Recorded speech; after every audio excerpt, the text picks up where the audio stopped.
ଓମ୍ ସାଇରାମ। ଆଜିର ସାଇ ସନ୍ଦେଶରେ ବାବା କହୁଛନ୍ତି, ସନ୍ତାନ, ତୋ ଜୀବନର ସବୁ ଦୁଃଖ କଷ୍ଟ ନିଶ୍ଚିନ୍ତ ଦୂର ହେବ। ସନ୍ତାନ, ତୁ କେବଳ ତୋ ବାବା ଉପରେ ବିଶ୍ୱାସ ରଖି ତୋ ବାବାର ନାମ ସବୁବେଳେ ଜପ କର।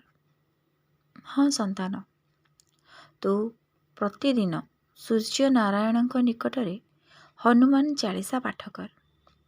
ସୂର୍ଯ୍ୟ ନାରାୟଣ ହେଉଛନ୍ତି ହନୁମାନଙ୍କର ଗୁରୁ।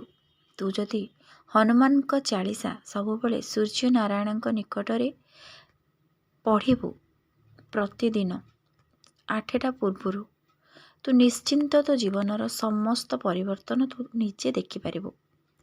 ମୁଁ ଯାହା କହୁଛି ସନ୍ତାନ, ମୋ କଥାକୁ ମନ ଦେଇ କାର୍ଯ୍ୟରେ ଲଗା, ତୁ ନିଶ୍ଚିନ୍ତ ପାରିବୁ। ଆଉ ପ୍ରତିଦିନ କଲେ ତୋ ଜୀବନର ସମସ୍ତ କଷ୍ଟ ଯନ୍ତ୍ରଣା ଦୂର ହେବ। ସନ୍ତାନ, ଭଗବାନ ଚାହିଁଲେ ବି ତା ଭକ୍ତର କର୍ମର ଫଳ ବଦଳେଇ ପାରିବେ ନାହିଁ। ଭଗବାନ ତାଙ୍କ ଭକ୍ତକୁ ଯାହା ଭୋଗିବାକୁ ପଡ଼ିବ ସେ ନିଶ୍ଚିନ୍ତ ଭୋଗିବ। ଭଗବାନ କିଛି କରିପାରିବେନି।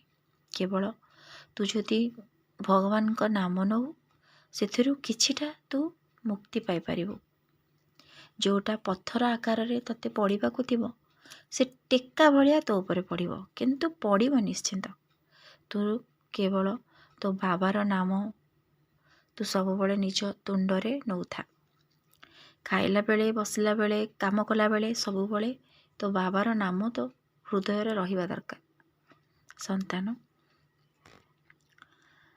ତୁ ଯଦି ସବୁଦିନ ହନୁମାନ ଚାଳିଶା ପାଠ କରୁ, ତୋ ମନରେ ବଳ ଆସିବ। ହନୁମାନ ଚାଳିଶା ପାଠ କରିବା ଦ୍ୱାରା ତୋ ଜୀବନର ଅନେକ ସମସ୍ୟା ଦୂର ହେବ। କାରଣ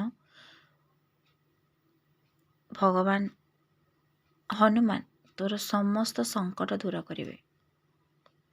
ସନ୍ତାନ, ସମସ୍ତଙ୍କ ଜୀବନରେ ତ ଦୁଃଖ କଷ୍ଟ ଲାଗିକି ଅଛି, କିନ୍ତୁ ସେଇ ଦୁଃଖ କଷ୍ଟ ଭିତରେ ବି ମଣିଷ ଛୋଟ ଛୋଟ ଖୁସିକୁ ନେଇ ବଞ୍ଚିଥାଏ। ତୁ ତୋର ସେଇ ଛୋଟ ଖୁସିକୁ ଆଧାର କରି ତୋ ଜୀବନର ସମସ୍ତ ଦୁଃଖ ତୁ ଭୁଲିଯା। ଯଦି ତୋର ଭଗବାନଙ୍କ ଉପରେ ଭରସା ଅଛି, ବିଶ୍ୱାସ ଅଛି, ତୁ ଦୁଃଖକୁ କାହିଁକି ଡରିବୁ? ଦୁଃଖ କ'ଣ? ଯଦି ତୋର ଭଗବାନଙ୍କ ଉପରେ ଭରସା ଅଛି, ତୁ ଯଦି ତୋ ବାବା ଉପରେ, ସାଇ ଉପରେ ତୋର ଭରସା ରଖିଛୁ, ବାବା ନିଶ୍ଚିନ୍ତ ମୋ ଚଲାପଥରେ ଫୁଲ ବିଛେଇବେ, ତାହେଲେ ତୋର ଡରିବାର କ'ଣ ଅଛି? ତୁ ଯଦି ଭଗବାନଙ୍କ ଉପରେ ବିଶ୍ୱାସ ରଖିଥିବୁ ନା, ତୁ ଦେଖୁଥିବୁ ସେ ରାସ୍ତାରେ କଣ୍ଟା ପଡ଼ିଛି, କିନ୍ତୁ ତୁ ଚାଲିବୁ, ଆଉ ସେ କଣ୍ଟା ନିଶ୍ଚିନ୍ତ ଫୁଲରେ ପରିଣତ ହୋଇଯିବ। ସନ୍ତାନ, ଯଦି ତୁ ଭଗବାନଙ୍କ ଉପରେ ବିଶ୍ୱାସ ଥିବ, ତୁ ଯଦି ତୋ ସାଇ ଉପରେ ଭରସା ରଖୁଛୁ, ତୋର କାହାକୁ ବି ଡରିବା ଦରକାର ନାହିଁ।